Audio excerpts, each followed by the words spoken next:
I'm Victor Borge, and I've got a secret. I've Got a Secret, brought to you tonight by Green Whip, the whipped topping mix with all the flavor richness of whipped cream from General Foods. From New York, here is I've Got a Secret, starring Steve Allen.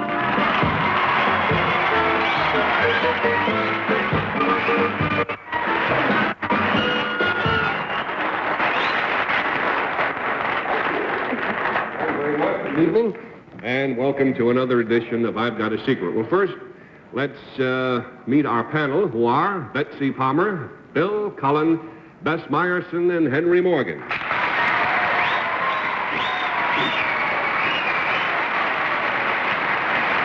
The panel, before we go any further, we have a little bit of business to take care of. I'll explain what I'm talking about. As you probably know, our program was not on the air last week. We were preempted by a paid political broadcast.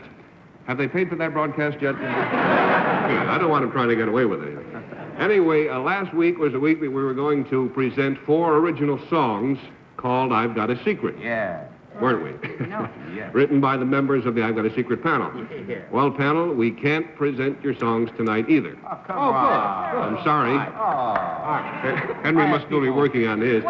No, really, because of a shift in our schedule, complicated by previous commitments and what have you, we're going to have to postpone your debuts as composers for a little while. But I hope you're not too disappointed, right? Yes. Still friends, Bill? Bill says he is disappointed. Well, that's showbiz. Anyway, if you're all set to play the game, let's meet our first contestant tonight. Here we go.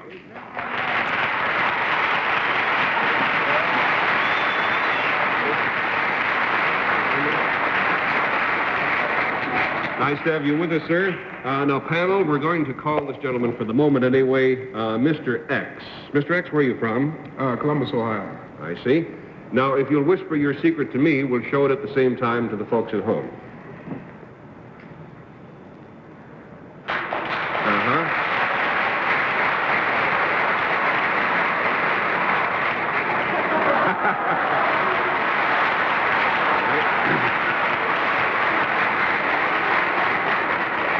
Panel, the clue to Mr. X's secret concerns, obviously, something he did, and we'll start the game this time with Bess Myers. Mr. X, this thing that you did, was it done in 2 separate parts? Did you first do something and then an unexpected happening occurred? Yes and no. Huh? All right. Well, Are there any other people mentioned in your secret? no. Did you do this outdoors rather than indoors? Yes. Does it have to do with athletics? Yes. $20 down, 60 to go. Henry Morgan? Well, was it athletics in this country? Yes. Recently? Yes. Now, I take it that we're calling you X because we know your name. Would we know your name, or is it somebody in your family? You Your know name. his name, quite probably, quite possibly. Was this in the papers, this thing? Yes. And was it listed under disaster? Possibly. Not strictly speaking, Henry. Did you injure yourself in any way? No. He might have hurt his feelings a little bit there, I'm not sure, but nothing serious. $40 down, we go to Betsy. This is a sport. Yes. Does this sport involve a ball? Yes. A football? Yes. You're a football player. Yes.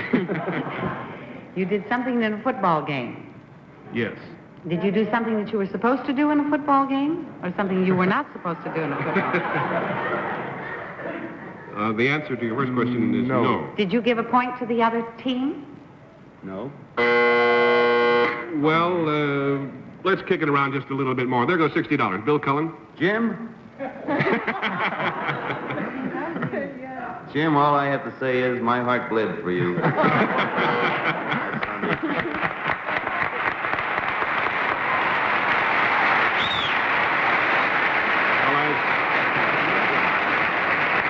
As sports fan Bill Cullen seems to be aware, this is the great Jim Marshall, the defensive end for the Minnesota Viking football team.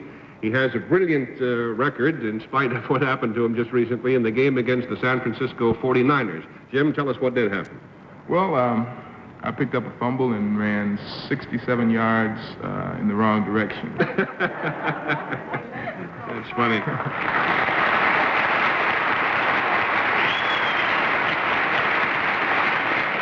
Jim, how tough has life been for you since that happened? Well, it hasn't been bad at all. Everyone seems to find a lot of humor in it. Uh-huh. Well, in addition to the help you gave the other team, I happen to know happily that you also played an important part in the making of the winning touchdown for your side, so that must have taken a lot of the pressure off, huh? Quite a bit. Good.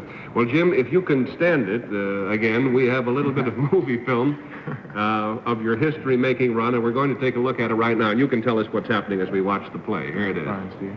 Well, here we're rushing the passer. He gets the ball off. Here, the receiver is tackled. He fumbles the ball. You see me coming in there. The ball gets Here he loose. is. I pick it up. There he goes.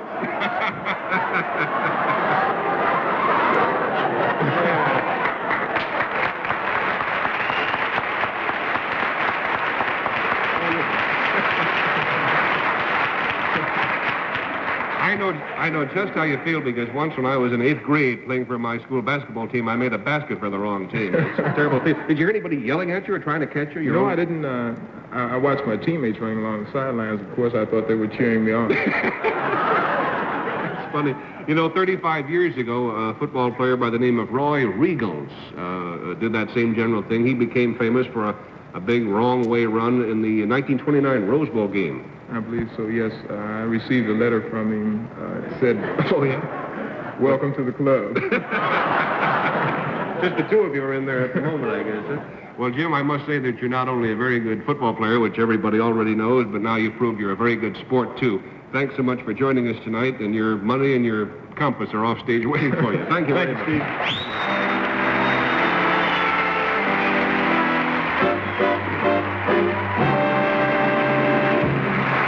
We'll be back with you again in just a moment. But first, watch this.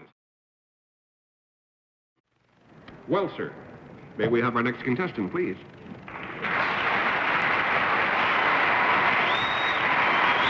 Okay. Good evening, sir. Will you tell us your name and where you're from? I'm W.R. Custer from Hagerstown, Maryland. Mm-hmm.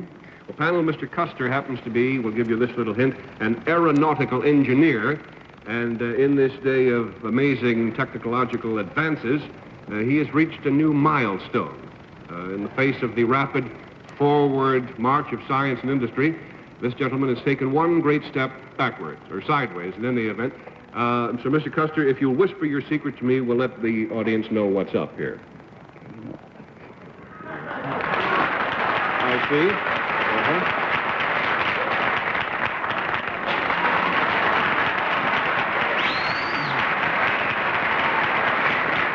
Panel, the clue concerns something Mr. Custer did, and we'll start the game this time with Betsy Palmer. Mr. Custer, did you do something as Mr. Marshall did in the wrong direction? No. It had to do with aeronautics, though? Yes. Did it have to do on the ground? Partly. Did it have to do with the takeoff of an aeroplane? Yes. Betsy's on the right track. There goes $20. Bill Cullen? Mr. Custer, just a wild stab, but it's happened I've heard stories of it happening. Could it be possible that your airplane once took off without you? I know that. No. Is it even that you took off without your airplane? No. That's Neither. likely. That's really much more fun when you get right back. That could happen. You said partly, so it did have to do with a flight, Mr. Custer, did it not? That is correct. Was it a kind of flight that you would say was a successful flight? Yes. If I may give you a little help, Bill, the flight was the result of his secret, if that helps any. There goes half the money. Miss Myers. Mr. Custer, were you the pilot? No. Were there many people in this plane? No, only one at the time. Was it an experiment, then, as a result of something you did? Yes. Is it the way the plane was lifted off the ground? By what device? I think so. That's correct. Were they living? Well, team of horses or something? No. No. It was a device. $60 down, 20 to go, Henry Morgan. A team of horses? Crazier things on our Flying horses. This is awful, but you remember the cartoon where the designer, which in this case I suppose you are partly, there's this terrible crash, and the designer says, well, back to the old drawing board. Was there anything like that? No. Thank goodness. Were you in this plane? No. Aha. Aha, he said, as though he really got somewhere. Was it a partial failure? Not in the least. No, it was a complete success, Henry. Mr. Custer, tell the panel just what your remarkable accomplishment was. Designed an airplane that will fly as low as 11 miles per hour.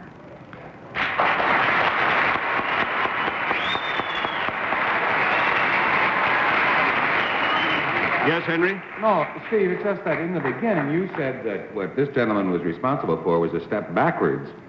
Well, I meant that facetiously. I was just going to point out that it's not a step Oh, back. yeah, it didn't It help is in. a bit. I meant that in the sense that they're always trying to get faster and Don't faster. give us any more, From the heart, Henry. don't help. No, actually, as Henry has concluded, it was a tremendous scientific achievement. But why do we need a slow plane, Mr. Custer? Oh, for the safety, the reason of safety. This is the scientific breakthrough in slow flight. Because safety is a necessary thing to bring in the real air age. And this aircraft will fly very slow and still fly as fast as a conventional aircraft. How long have you been working on it? Oh, about, hard, all continuously for the last 25 years, but I've built 4 in the meantime. I see. Well, we happen to have a model here. As we show this to our viewers, Mr. Custer, would you demonstrate the principle that you've applied here in creating this plane? Most of these of the panel will be familiar with an airplane, why it flies. Mm-hmm. An airplane flies because the wing is curved that way, and they've always, since the Wright brothers, pulled it down a runway to get it to fly. How fast did the Wright brothers' plane go, by the way? Well, about 80 miles an hour. Mm-hmm. But aircraft today, to gain their top speeds, they must take off and land very fast. So they come down the runway very fast to get this air to move a little bit over the wing, because the wing is shaped this way. This distance is greater than right straight through. Now, instead of doing that, I designed a wing and bent the wing up and made channels and moved the air through it. I bring the air through the channel instead of taking the airplane through the air. Just like this, when you move the air, you rise quickly. Now, why go down a runway 100 miles an hour when you can do this? Standing still, practically. And you used a curved surface, is that I right? used a curved surface. I bent the wing up like a channel, like so, put the propeller in the back, and you start the propeller and you suck air through the channel 115 miles an hour, and in 75 feet it's airborne. In fact, we land and take off crosswise the runways just for devilment. Just for devilment. And... Well, pardon. what were you going to say? Go ahead. All right. No, you go ahead. No, go ahead. Panel, we have a little piece of motion picture film here which will give you some idea of how this plane looks in action, just so you won't think we're kidding you here, and we'll take a look at the film right now. How fast are you going now when you take off on this? Take it off at 20 miles an hour. That's going to make a lot of people want to fly, isn't it? Oh, yes. We take a tremendous amount of inquiries for this because of the slow flight. How high can it go? Oh, high as any aircraft. Now, it's flying at 11 miles per hour there when it was hovering. Wow. And this comes in and lands at 20 miles an hour, depending on the atmospheric pressure. We have had a man run along beside this aircraft and hold to it while it's flying. It flies that slow. I see.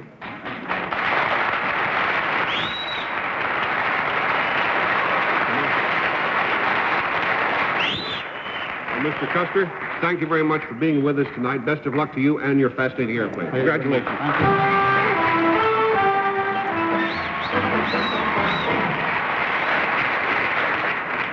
You know, for years, Henry, if you missed a train, you could run after it and catch it. Now you can run after your plane and catch it, too, isn't it? In about 10 minutes from now, our guest star is going to be racing to the Golden Theater here in New York for the big opening of his new Broadway show, Comedy and Music. It's a big night for him, and it's a big night for I've Got a Secret, too. Anytime we're lucky enough to have with us Mr. Victor Borge. Here he is.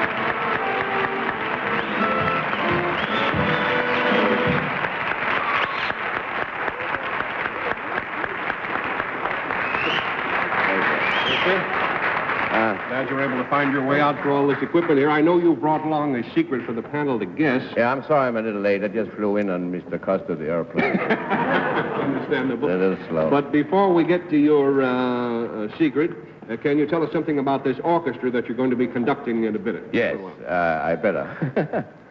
It's a very unusual orchestra. It's very unique. I see. Well, if you'll whisper to me just what it is that makes that so unusual, we'll let the audience know, too.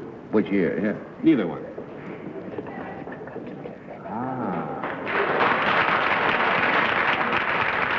Tell me more.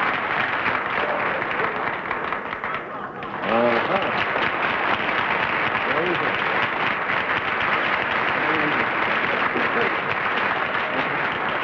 No. I don't want to hear any more. That's as much as one man can take. Well, panel, the clue concerns what it is that makes this band different from all other bands, and we'll start the questioning with Henry Morgan. Looks about the same as every other band. Except it's all horns, but, or all brass. Or, except for the bass. It's very brassy. And, yeah. Why is this band different from all other bands? We asked you first, Henry. Yes. I ain't got the faintest. All right, there's a $20 feint, and we go to Betsy Palmer. Victor, are these gentlemen musicians?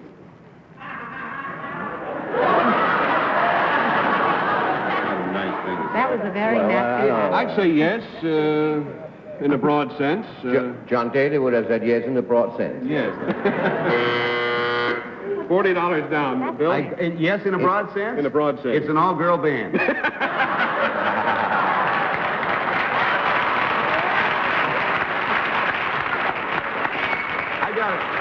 I must, in the interest, it's been one of those nights for me, because I'm very well acquainted with one member of this band, I got to pass along. Disqualifying yourself right and left. Well, there's $60. I know. This is actually a mailbag. And, Victor, I'm afraid I have to disqualify myself because I came by the studio earlier than I should have, and I heard them. You heard the what? I heard what they do. You mean what they didn't do? Well, this is a heck of a secret you got here. Well, I know I couldn't keep it very long. Victor, the panel, forget them. Tell the ushers what it is about this, what your secret is. Frankly, I don't know it. Make up something. No, seriously, tell somebody. Don't just stand Yeah, I there. just whispered for half an hour ago. Yeah. Didn't you get it? Henry and I don't know. You don't know it? Well, you're better off that way. Should I'll you tell really you what, tell them? if you want, take your place at the lectern here, and we'll sort of demonstrate what the secret is, all right? Yes. We will play the version, or our version, of St. Louis Blue. And, you ready? See, I want to count you first. 1, 2, 3, 4, 12.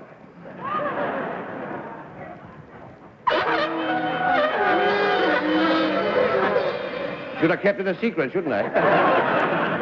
Now, let me introduce first Mr. Andy Lugg, who plays the bass. Would you be kind enough to play the bass for the panel? So, very charming, but it doesn't sound like the bass. You know, I have a little idea of how a bass ought to sound. I don't think people know this, but I play a very nice bass. I'm sorry. Now, this man who doesn't play the drums is Taffy Andriello.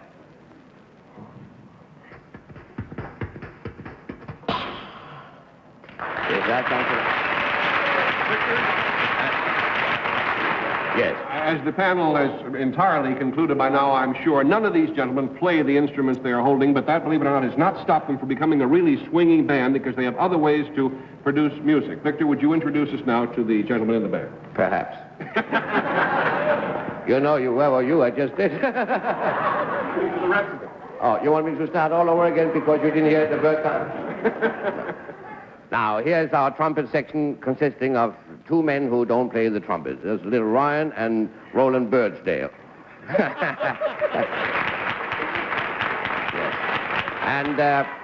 And these men who don't play the trombone are John Smithberg and Jack Lathrop. Yes. Yeah. I knew they would get a good welcome. And now, our soloist, Frank Ross. What instrument do you now play, sir? I beg your pardon, sir? What instrument do you play? Do I play? I play a mandolin. May we hear the mandolin? Yeah, well, that's not very good. Could you play the trumpet, maybe? The trumpet?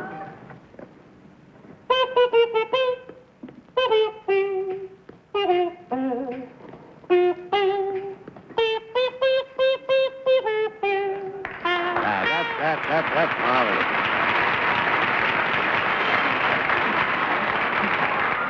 Well, you won't need this, I guess.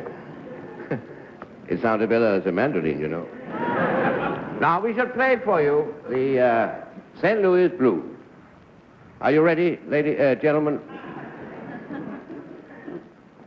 You ready? It'll take a little while till I get collected here.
Congratulations, Victor. Thank you very much, gentlemen. And I know that your show is going to be a big success, comedy and music. Don't ask me how I know. Couple of minutes. It'll be on in a couple of minutes. On in a couple of minutes, and it'll be over probably 10 minutes from now. I don't think so. Your shows usually run as long as you want to do them, and I'm certain that this one will, too. We'll be back in just a moment, and we'll pause now for this very important word. Yes. Much fun doing that spot. Victor had to leave for the theater. We thought we would make the panel do this same thing, and you have to make music without your whatever you came without, whatever that is. Right. So we'll try the T for Two song. All right.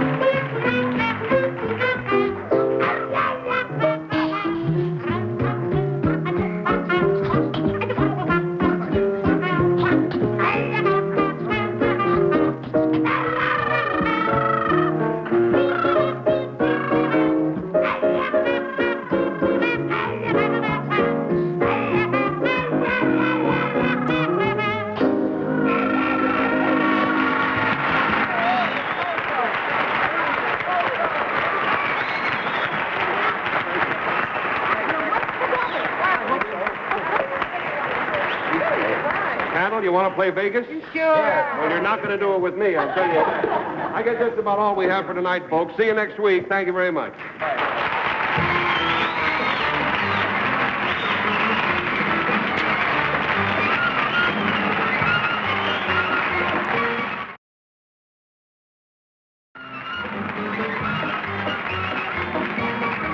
Thank you.